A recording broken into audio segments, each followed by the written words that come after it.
Welcome back, adventurers. All right, I'm going to continue looking at my new advanced copy. Thank you so much, Paizo, for this, of Battlecry. I got this book late last night. I needed some sleep eventually, but I'm back at it on Saturday morning. I'm going kind of just by what I'm excited by the most, and the War Mage class archetype for the wizard certainly jumped out at me. Now, as some of you may know, certainly those of you who have, been in my gaming groups, I used to play as a wizard with the champion archetype, which basically means I was doing my best to create what this war mage actually is. Earlier I made a video about the Thaumaturge and its new shield implement as part of Battlecry, and that's going to maybe fix an upcoming character problem that I have, and this would have fixed a past character problem. It kind of seems like Battlecry is a book meant for me. I love playing support and Gish, and I really like focusing on defenses. I have learned about myself, and there is a lot of that in this book overall, it seems, with the Guardian, with the shield implement Thaumaturge, and with some of the feats that we're going to see here as part of the War Mage. Okay, so remember, this is a class archetype, so it has a lot of specifics to it, including that you need to obviously pick this as your free archetype at level 2, and then also it does say that you need to pick the School of Battle Magic curriculum, which is, what you would probably do anyway. What does this do? Okay, the War Mage adjustments. You become trained in light and medium armor. Awesome. At 11th level, you gain expert proficiency with light and medium, as well as on armor defense. You gain shield block general feat. You gain war magic class feature. We're going to take a look at that. Again, you must choose the School of Battle Magic as your arcane school. It's a little weird that that's not in prerequisites, but whatever. You have familiarity with martial weapons, treating them as simple weapons for the purposes of proficiency. That is not even something I needed, frankly. Just getting a wizard who can use armor and shield block, I feel like is good enough, but martial weapons, so you can have a firearm while being a wizard, or like a repeating crossbow or something like that, that is martial, or just like a great sword. this is fantastic. And then the last couple of things here. This is important. You do not gain the Arcane Bond or Arcane Thesis class features. So you do lose out on some of the wizardy parts of the wizard. You're not going to be able to pick up some extra additional meta magic or other abilities through Arcane Thesis. And you do not get to use a Drain Bonded item. I believe that's what that means there. Arcane Bond, Drain Bonded item, once a day to recast a spell. I should double check on that though. But let's talk about War Magic. As a free action that can be taken once per round at the start of your turn, you can exchange any spell you currently have memorized for Sure Strike. So clearly this is all about, yes, being a caster. And remember, Sure Strike you can use with spell attack rolls in addition to weapon attack rolls. But, this is all about seeing an opportune shot, changing your plans, changing your daily preparation even, right? Because you're swapping out a spell slot and saying, I'm going to take the shot and I'm going to hit it. I think this is a great way to start this archetype. And also, I just double checked, by the way, and yes, Arcane Bond as part of that class feature gives you Drain Bonded item as an action, so you do not get to use a Drain Bonded item with this archetype. Glad I double checked. So what else does this very cool class archetype give you? Well, the War Mage dedication.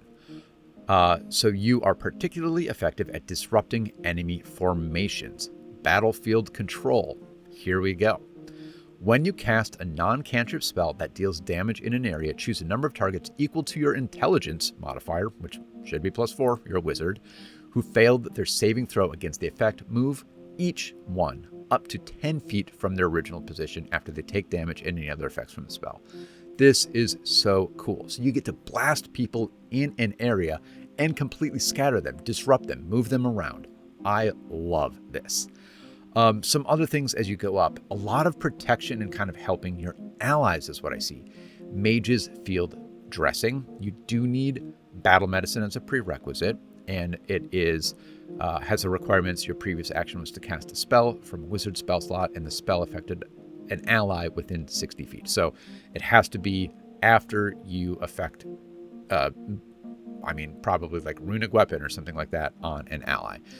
As your spell takes hold on your ally, use some of its magic to quickly dress their wounds. You use battle medicine on one ally affected by the required spell. You do not need to be holding. Okay, so this is battle medicine at up to 60 feet. That is super cool. There's also a little bit more protection with shield spell reinforcement. You do need to have the shield cantrip or be able to cast it and be wearing a shield. You can empower your defensive magic by channeling it through a physical shield. If your next action is to cast the shield cantrip, you use your shield as a locus to cast the spell, raising a magical barrier in the form of large projection of your worn shield. So it's both your worn shield and your magical shield. Very cool. You can choose for an adjacent ally to gain the benefits of the shield spell instead of yourself. If the ally would take damage from a physical attack while protected by your shield cantrip, you can use your reaction to shield block with the spell on their behalf.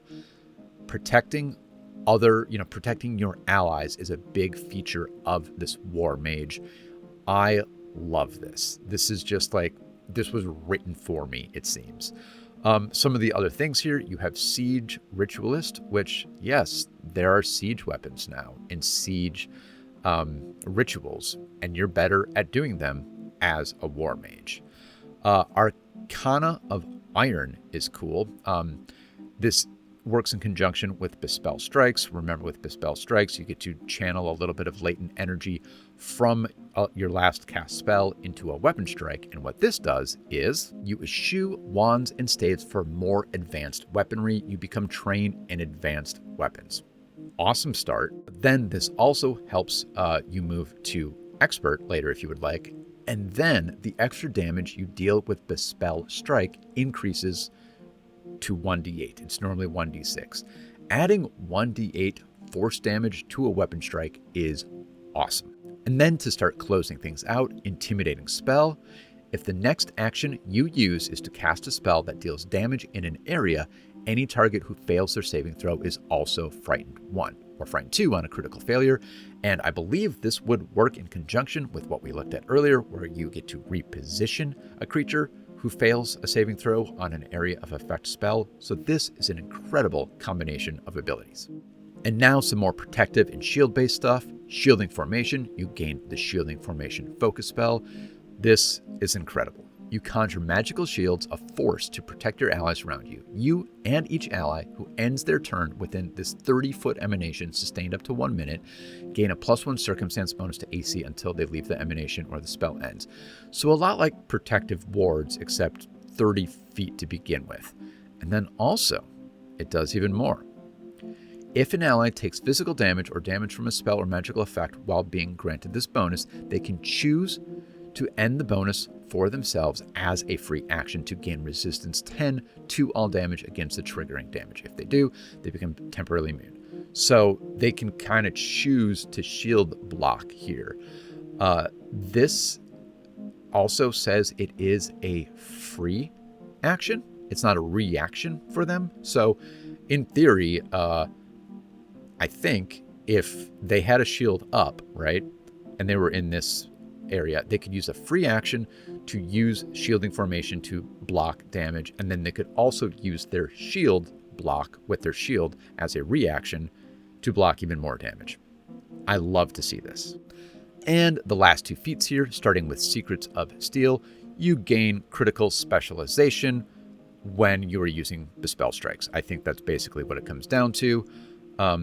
But also you deal an additional 1d8 damage of the same type of the extra damage from Bespell Strikes. So that is cool. And then the last one here, Battlefield Arcana. If the next action you use is to cast a wizard cantrip or a wizard spell that is at least 2 ranks lower than the highest rank wizard spell slot you have, that spell does not trigger reactions. Okay, that's pretty neat. It feels a little underwhelming for your 12th level feat, if you ask me. In fact, I think these last two kind of drop off on the cool factor. I would love to see like a wall, like a full shield wall or something like that. Like keep building on that protection, or another, even better layer of disrupting the enemy. We've got movement, we've got frightened. What if you could immobilize or something like that, or choose to, how about this? What if instead of like widening a spell, you could actually narrow a spell, hit fewer targets, but do more damage? Maybe that'd make it too powerful, because then you wouldn't hit your enemies, or hit your allies, I meant to say. But I don't know. I think this is a great archetype. If I was playing this like up through level 8 to 10 for sure, I mean, even beyond that, I would still do this. I just wish that the last two feats that we got here were a little bit more exciting. But overall, yeah, this is the way to go. If you like being tanky but spellcasty, if you like being the battlefield control master, if you like protecting your allies while still dealing damage, if you like the action economy flexibility of being able to choose from incredibly devastating multiple action area of effect spells, but then maybe just one shot or maybe one sure strike and then a like solid shot afterwards, this is the way to go. Great stuff, War Mage.